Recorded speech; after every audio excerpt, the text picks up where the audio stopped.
രക്ഷയില്ല അച്ഛാ, ഒരിടത്തും കണ്ടില്ല. ഏട്ടത്തി പോയ ഓട്ടോയെ കുറിച്ച് ചോദിച്ചു, ആർക്കും ഒന്നും അറിയില്ലെന്ന്. എനിക്ക് ഒരു പിടിയും കിട്ടുന്നില്ല.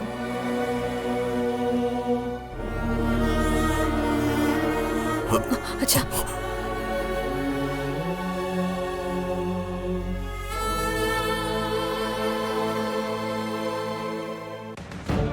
സന്ദീപ്, ഇനി സങ്കടപ്പെട്ടിട്ടോ വിഷമിച്ചിട്ടോ കാര്യമില്ല. നമുക്കിനി കളയാൻ സമയമില്ല. അങ്കിളിനോട് മൈക്കിൾ സാറിനെ വിളിച്ച് പറയാൻ പറ. പോലീസ് അന്വേഷിക്കട്ടെ. മോനെ, വേറെ വല്ല വഴിയുണ്ടോടാ നമുക്ക് അവരെ കണ്ടുപിടിക്കാൻ? സമയം കളയണ്ട, അച്ഛൻ വിളിക്ക.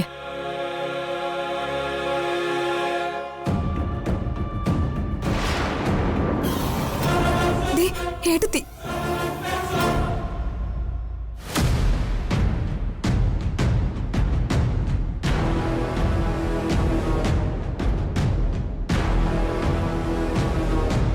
മോളെ,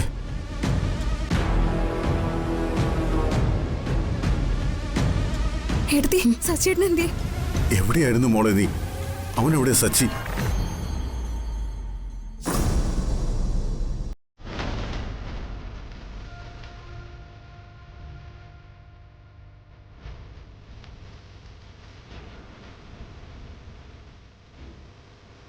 എവിടെയായിരുന്നു നീ?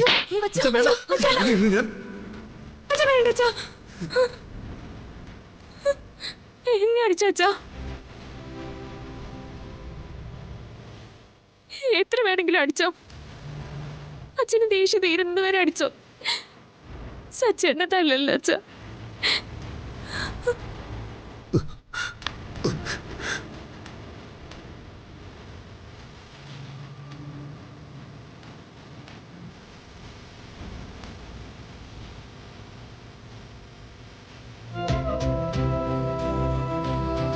പേടിയായിപ്പോ. നീയും സന്ദീപും ഒക്കെ എന്റെ കണ്ണിൽ നിന്ന് കുറച്ചു നേരം മാറി നിൽക്കുമ്പോ പേടിയാ അച്ഛന്. നിനക്ക് എവിടെ പോകുമ്പോഴും ഒരു വാക്ക് പറഞ്ഞു വിടാൻ മോനെ. നിന്നെ ഞാൻ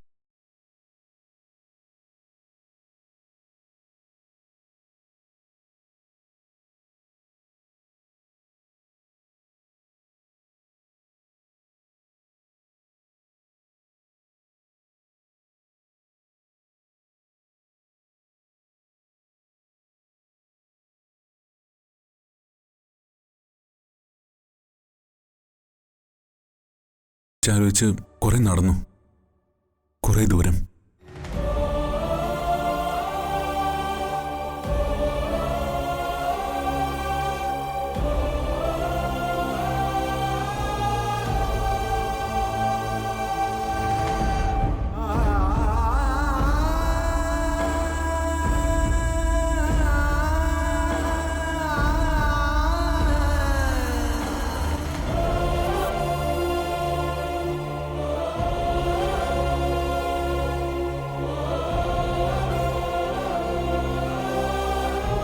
എന്താ അർച്ചന നടന്നത്? ഇത്രയും വിളികൾ വിളിച്ചിട്ടും നീ എന്താ ഫോൺ എടുക്കാതിരുന്നത്? അയ്യോ, എന്റെ ഫോണ് അതെവിടെ പോയി? എന്റെ കയ്യിലുണ്ടായിരുന്നല്ലോ. അത് പോട്ടെ, സാരമില്ല. എവിടെ നിങ്ങൾ പോയത്? ഇവിടെ എന്തെല്ലാം ബഹളായിരുന്നു അറിയോ? ഞാൻ നിങ്ങളെ നോക്കി അല്ലാത്ത ഒരു സ്ഥലവും ബാക്കിയില്ല. കുറച്ചുകൂടെ വൈകിയിരുന്നെങ്കിൽ നിങ്ങൾ അന്വേഷിച്ച് പോലീസ് ജീപ്പ് തലങ്ങും വിലങ്ങും ഓടിയനെ. അതെ, ഇനി ഇത്തരം കലാപരിപാടികളുണ്ടെങ്കിലേ ദയവ് ചെയ്ത് നേരത്തെ പറയണേ. ഓഹ്, വെളുപ്പം കാലത്ത് ഉറക്കം നശിപ്പിക്കരുത്. അനക്കെ, സച്ചേട്ടനൊന്നും സംഭവിക്കാതെ ഇവിടെ എത്തിയല്ലോ. എടുത്തി ഓടി നടന്ന് കണ്ടുപിടിച്ചില്ലേ? സമാധാനിപ്പിക്കുന്നതിന് പകരം സമാധാനം നശിപ്പിക്കാൻ നോക്കല്ലേ?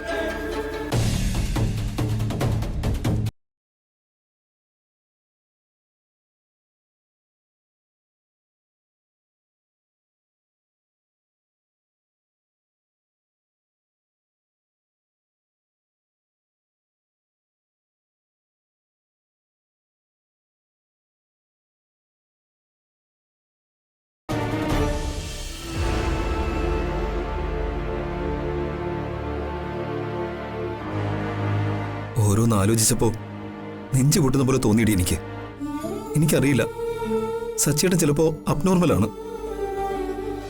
എനിക്കും അങ്ങനെ തോന്നാറുണ്ട് സന്ദീപേട്ട. പാവ അച്ഛൻ ആകെ തകർന്നുപോയി.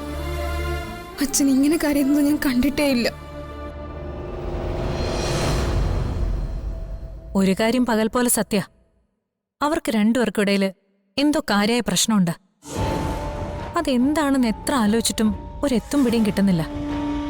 അത് കണ്ടുപിടിക്കാൻ ഇവിടെ നിന്ന് വെറുതെ ആലോചിച്ചിട്ടോ ഇനി അതുമല്ല പാഴൂർ പഠിക്കൽ പോയിട്ടോ കാര്യമില്ല. ഞാനിതൊക്കെ എത്ര പ്രാവശ്യം നേരിട്ടോ അല്ലാതെയും ചേച്ചിയോട് പറഞ്ഞതാ. അപ്പൊ ഞാൻ ആരായി? വെറും കോമാളി. ഞാൻ പറയുന്നതെല്ലാം കോമാളിത്തരോ അല്ലേ? എന്റെ ചിന്തകൾക്കും അപ്പുറം കാര്യങ്ങൾ വളർന്നുപോയിന്ന് ഇപ്പോഴാ കുറച്ചെങ്കിലും എനിക്ക് മനസ്സിലാവുന്നേ. അർച്ചനയുടെ കാര്യത്തിൽ നല്ല ജാഗ്രത വേണമായിരുന്നു. എന്നാ ചേച്ചി അവളെ വെറും നിസ്സാരക്കാരിയായി കണ്ടു. എന്നിട്ടിപ്പോ അവളെ താങ്ങി ജീവിക്കേണ്ട അവസ്ഥയിലേക്ക് കാര്യങ്ങൾ വന്നു. ആൾക്കാരെ നിസ്സാരമായി കാണുന്നതിന്റെ ഫലം ഞാൻ അറിഞ്ഞു. ഇപ്പൊ ചേച്ചി തന്നെ നോക്കിയേ, അവൾക്ക് ഈ വീട്ടിലുള്ളവർ എത്രമാത്രം പ്രാധാന്യം നൽകുന്നുവെന്ന് ചേച്ചിക്ക് മനസ്സിലായല്ലോ. ഇവിടെ അവന്തികയില്ലെങ്കിൽ അത്ര വലിയ പ്രശ്നമൊന്നുള്ളതായി എനിക്ക് തോന്നുന്നില്ല.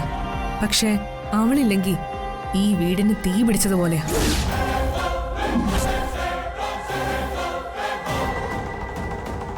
സത്യത്തില് ഞാൻ കുറെ കൂടെ കാര്യങ്ങൾ ഗൗരവമായി കാണേണ്ടതായിരുന്നു. നിന്റെ വാക്കുകൾ കണക്കിലെടുത്ത് അവൾ എത്രമാത്രം പവർഫുൾ ആണെന്ന് പഠിക്കേണ്ടതായിരുന്നു. ഇപ്പോഴെങ്കിലും ബോധം വന്നല്ലോ. ചിലർക്ക് നേരം വെളുക്കുന്നത് തലയ്ക്ക് അടി കിട്ടുമ്പോഴ. അതുവരെ കാത്തിരിക്കും. ചേച്ചി ഇടയ്ക്കിടയ്ക്ക് എനിക്ക് ഗീതോപദേശം തരുമല്ലോ. ശത്രുവിന്റെ വലുപ്പത്തെക്കുറിച്ച് അറിയണം, അതനുസരിച്ച് പാളയം പണിയണം, പാളയത്തിൽ പട 12 പണിയണം, 12ൽ അവസാന പടയാളിയാകണമെന്നൊക്കെ. പടയാളിയും ഇല്ല പാളയവും ഇല്ല, അവസാനം കിടക്കാൻ പായ പോലും ഇല്ലാതാവും.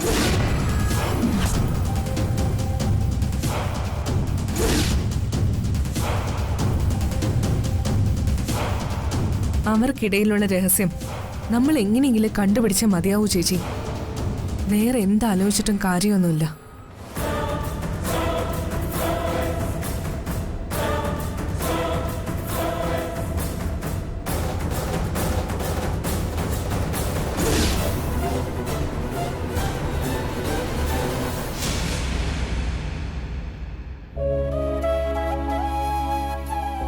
മാലതി, താൻ ഭാഗ്യവതിയാടോ. ഒന്നും കാണാനോ കേൾക്കാനോ നിൽക്കാതെ നേരത്തെ പോയല്ലോ. സത്യത്തിൽ എനിക്കൊന്നും മനസ്സിലാവുന്നില്ല ഇവിടെ എന്താ നടക്കുന്നതെന്ന്. നല്ലവരെ ദൈവം നേരത്തെ വിളിക്കുമെന്ന ആൾക്കാർ പറയാറ്. അത് ശരിയാ. അത്രയ്ക്ക് നല്ലവളായ തന്നെ ഞാൻ ജീവിച്ചിരിക്കുമ്പോൾ തന്നെ ദൈവം തട്ടിയെടുത്ത് കൊണ്ടുപോയത് അതുകൊണ്ടാണല്ലോ. താൻ നമ്മുടെ കുടുംബത്തിന് വേണ്ടി നെയ്തെടുത്ത സ്നേഹത്തിന്റെ നൂലുകൾ എവിടേക്കോ പൊട്ടാനും വലിയാനും തുടങ്ങിയതുപോലെ എനിക്ക് തോന്നുക. കണ്ണിന് ഹിതമല്ലാത്തതും കാതിന് നോവുന്നതുമായ കാഴ്ചകളും വാർത്തകളും കാണാനും അറിയാതിരിക്കാനുള്ള പ്രാർത്ഥന മാത്രമേ ഇപ്പം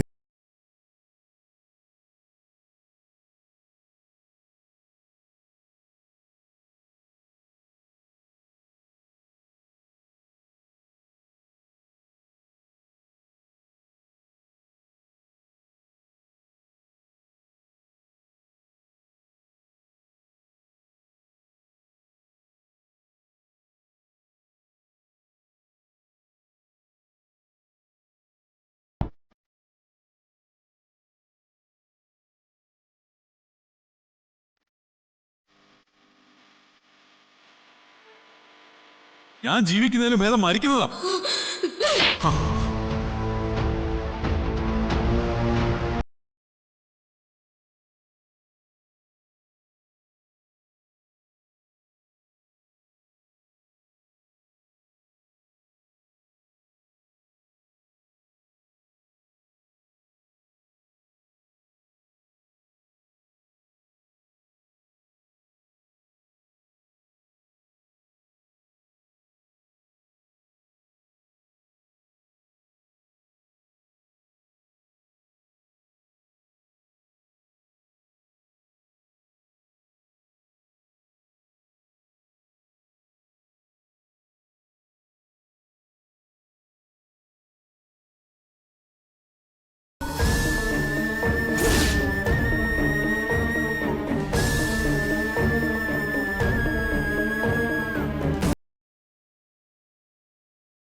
എന്നോട് ക്ഷമിക്കണം.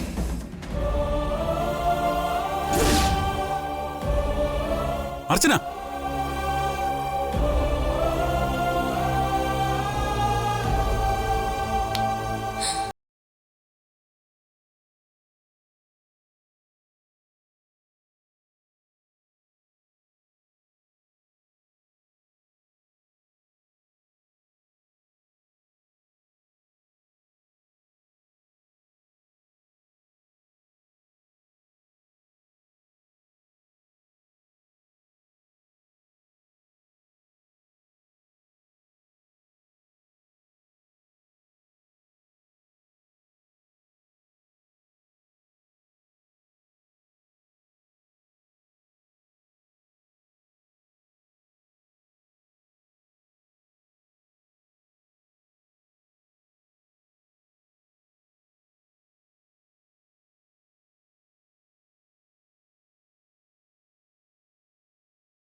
എന്താണ് തീവ്രമായൊരു ആലോചന? എന്താ ആലോചന? അതെ, നമുക്കൊരു ഫിലിമിന് പോയാലോ? വരുന്നോ ഞങ്ങളുടെ കൂടെ? നിങ്ങളെന്ന് വെച്ചാ ആരൊക്കെ? ഞാനും എന്റെ കൂട്ടുകാരും. അയ്യോ ഞാനില്ലേ, നിന്നെ സഹിക്കുന്നതിനെ ഭയങ്കര. അതിന്റെ കൂടെ നിന്റെ വാലുകളെ കൂടെ ആലോചിക്കാനേ വയ്യ. അതിലും ഭേദം ഞാൻ വല്ല കുറുനരിയുടെ കൂട്ടത്തിലും ചാടുന്നതാ. ഓഹോ, അങ്ങനെയാണെങ്കിൽ മോനിപ്പോ ഏതോ കുറുനരിയുടെ കൂടെ സ്ഥിരമായി ഓളിയിടാറുണ്ടെന്നാണല്ലോ പൊതുവായ സംസാരം. അധിക ഉപമയ അലങ്കാരമൊന്നും വേണ്ട, നേരിട്ട് കാര്യം പറഞ്ഞാൽ മതി. നൂഡിൽസ് പോലെ നിന്ന് വലിയണ്ട. അതിപ്പോ ഞാനായിട്ട് പ്രത്യേകം പറയണോ, അതോ എന്റെ നാവിന്ന് കേട്ടിട്ട് പുളകിതനാവാനാണോ? നിന്ന് കുറുകാതെ കാര്യം പറയടി. നീ എന്തൊക്കെയോ മനസ്സിൽ വെച്ചാണല്ലോ സംസാരിക്കുന്നത്. അതായത് ഏട്ടൻ ഏതോ പെൺകുട്ടിയായിട്ട് സ്ഥിരമായി സംസാര സല്ലാപത്തിലാണെന്ന് പലർക്ക് സംശയമുണ്ട്. എനിക്ക് സംശയമൊന്നുമില്ല, ഉറപ്പാ. അവൾ ആരാ, എന്താ, ഏതാ, എവിടാ, എങ്ങനെയാന്നൊക്കെ വിശദമായിട്ട് പറഞ്ഞ നമ്മൾ തമ്മിലൊരു കരാറുണ്ടാക്കി ഞാൻ നിന്നെ സഹായിക്കാം. Only on the base of dealings. ഞാൻ പലവട്ടം ആലോചിച്ചതാ സ്നേഹ, എല്ലാ കാര്യവും നിന്നോടെങ്കിലും തുറന്നു പറയണമെന്ന്. പക്ഷേ എങ്ങനെ പറയണമെന്ന് ആലോചിച്ച് പറയാതിരുന്നതാ.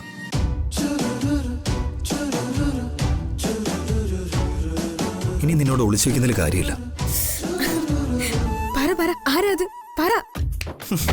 അയ്യടാ, നിന്റെ മുന്നിൽ ഞാൻ കീഴടങ്ങി വിചാരിച്ചു അല്ലേ?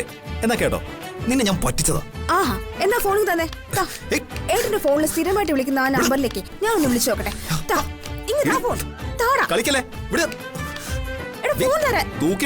സന്ദീപേ, നാണോ ഇല്ലടാ സന്ദീപേ ഇവളുടെ കൂടെ കിടന്ന് അടിപിടി കൂടാ. ഇവളുടെ വായിൽ നിന്ന് വീഴുന്ന കേട്ടാലേ തല കീഴെ കെട്ടിട്ട് ഇടിക്കാൻ തോന്നും.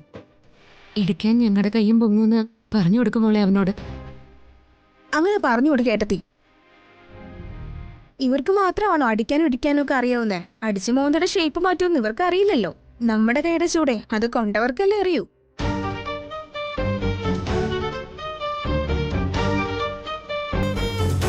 പോട്ടെ പോട്ടെ എന്ന് വെക്കുമ്പോ തലേ കയറും ഏട്ടത്തി.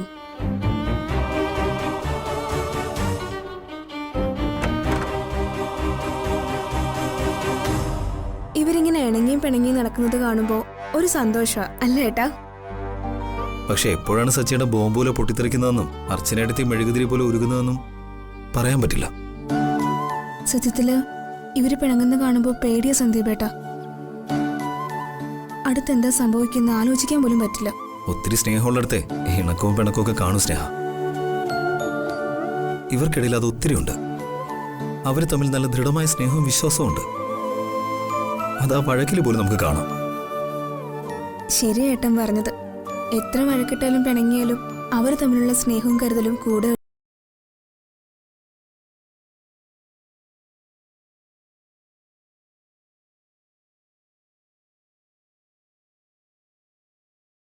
ണ്ടല്ലോ ഇങ്ങനൊക്കെ ചെയ്യാൻ എങ്ങനെയാ തനിക്ക് തോന്നുന്നത്? ഇപ്പൊ സച്ചേട്ടനെ വേദനിക്കുന്നില്ലേ? അതുപോലെ മറ്റുള്ളവരുടെ വേദനയെന്ന് മനസ്സിലാക്കണം. പ്രതികാരം തീർത്ത് വേദന കാണിച്ചെന്നാണല്ലേ? ഇത്രയും വേണ്ടായിരുന്നു. ചില പാഠങ്ങൾ പറഞ്ഞു പഠിപ്പിക്കാൻ കഴിയില്ല സച്ചേട്ടാ. ഉപ്പും പുളിയും മധുരവും കയ്പും പോലെ തന്നെ വേദനയും വിഷമങ്ങളും അനുഭവിച്ചു തന്നെ അറിയണം. ഇനി വേണ്ട. വല്ലാത്ത വിഷമാണ്. തന്റെ കൈ പൊള്ളിയപ്പോ എന്റെ നെഞ്ച് പൊള്ളിയതുപോലെ എനിക്ക് തോന്നുന്നത്.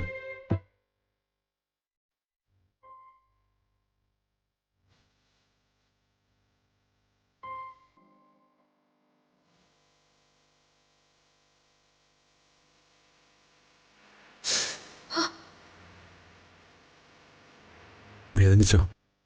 ചെറുതായിട്ട്.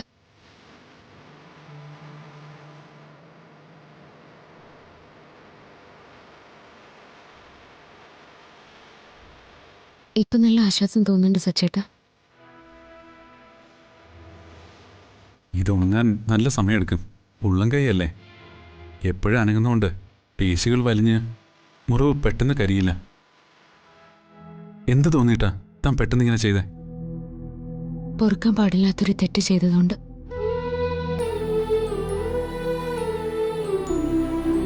ഈ കവിളിലുണ്ട് ആ കൈരേഖ അടക്കമുള്ള കൈപ്പത്തി. ഇത്രയൊക്കെ ശക്തി ഈ മെലിഞ്ഞ കൈകൾക്കുണ്ടല്ലേ. കണ്ണീന്ന് പൊന്നീച്ച പറന്നുപോയെന്നൊക്കെ കേട്ടിട്ടേ ഉള്ളൂ. അത് നേരിൽ കണ്ടു. പക്ഷേ എണ്ണാൻ പറ്റിയില്ല കേട്ടോ.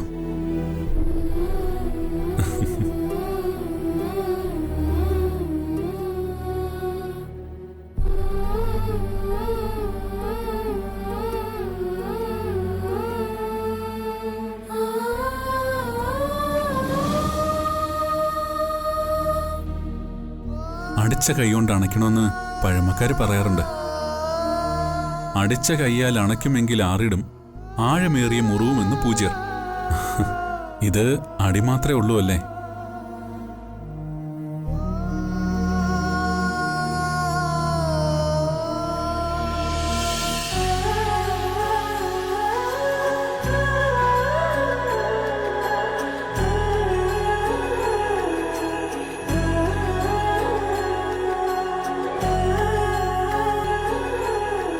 എന്റെ കൈക്ക് മാത്രമല്ല സച്ചേട്ടാ, മനസ്സ് മൊത്തം ഞാൻ തീയിലിട്ട് പൊള്ളിച്ചു.